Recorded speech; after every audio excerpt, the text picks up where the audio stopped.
Let's talk today all about home renovation. Home renovation and design and staging is something I am super passionate about. Over the last 10 years, I have renovated and added on to my primary residence. I have helped a lot of clients work through the home renovation process, and it is an absolute passion of mine. I love it so much. So let's get started.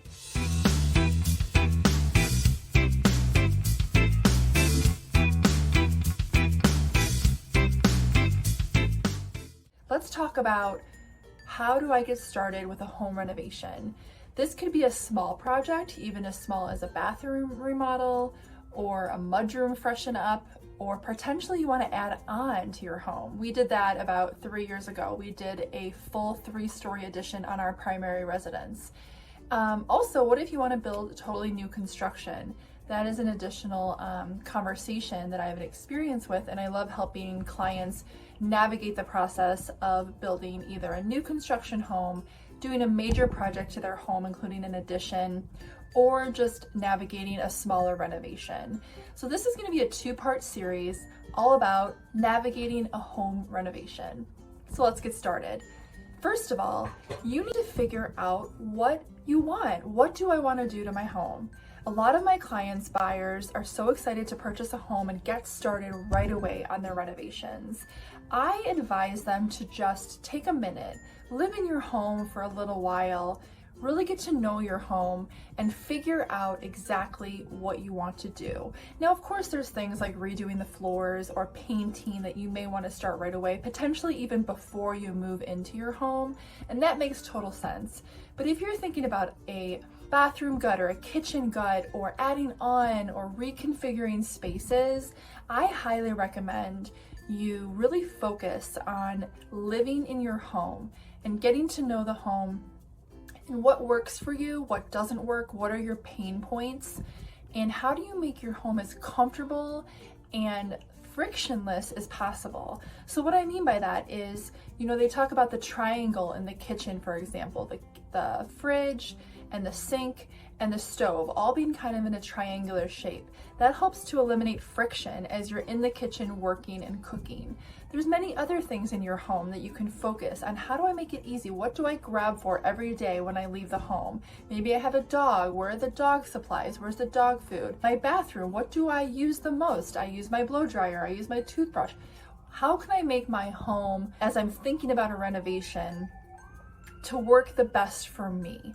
So I really think you should live in your space, get comfortable with the space, and really start to write down a list of things that you want to change based on living as comfortably in your home as possible. Okay, so yeah, live in the space. And then next, create a rough budget. This was something that was really, really difficult for me.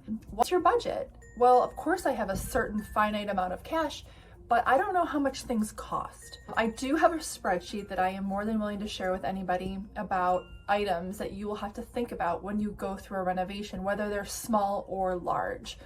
Let's think about a half bath, for example. That is a certain amount of square footage. So start with the approximate square footage of your space. Let's say it's 3 feet by 6 feet. 6 times 3 is 18 square feet of flooring tile, right? Maybe round up to 20. You always want to round up 10 to 20% on the materials that you think you might need.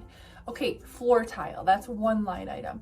Start to write down as many line items that you can for the renovation that you are embarking on. Now, this is going to be tricky if it's a major renovation, including an addition. You may not know, you won't know how much things you're going to need in terms of insulation and pipes and roofing materials and lumber. All of that stuff is going to be a little bit more advanced, but you can make rough buckets for how much you think it can cost. You can also Google things. That's, a tool I use a lot in terms of new construction price per square foot. You've also been hearing a lot about supply chain issues and how lumber and all of those materials are more expensive these days, and that's definitely true. When you're making your budget, you want to cushion those numbers because there's always going to be extra unexpected costs. So number one, we're going to figure out what we want to do. Okay, you want to do this project, you've thought about it, so now you're going to create a rough budget. Number 3, there are a few different options to pay for your project. Number 1 is to pay cash, to save up the money to pay for your project. That is the simplest way. Option number 2 is to take equity out of your home to pay for the project. Let's use a rough example to show how this would work.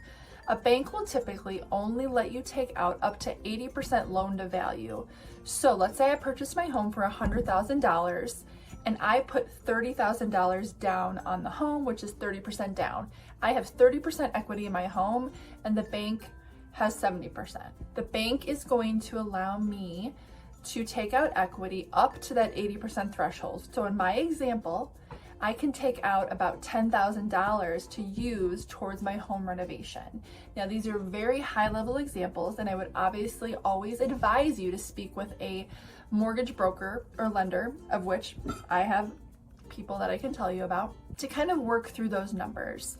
So option 2 is to take a home equity loan out of your home. And again, this is a loan. You now owe the bank more money, right? You took out that $10,000, but you still owe the bank that $10,000, so they adjust your mortgage accordingly. The last option is, if it's a major project, is to do a construction loan.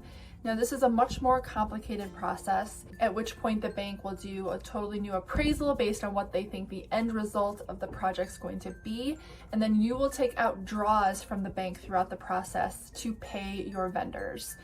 So this is a lot of information, which is why we're going to divide it into 2 parts. But today we covered, number 1, figure out what you need, what you want to do for your home renovation. Number 2, create a rough budget. And again, let me know if I can answer any questions or help you with these things.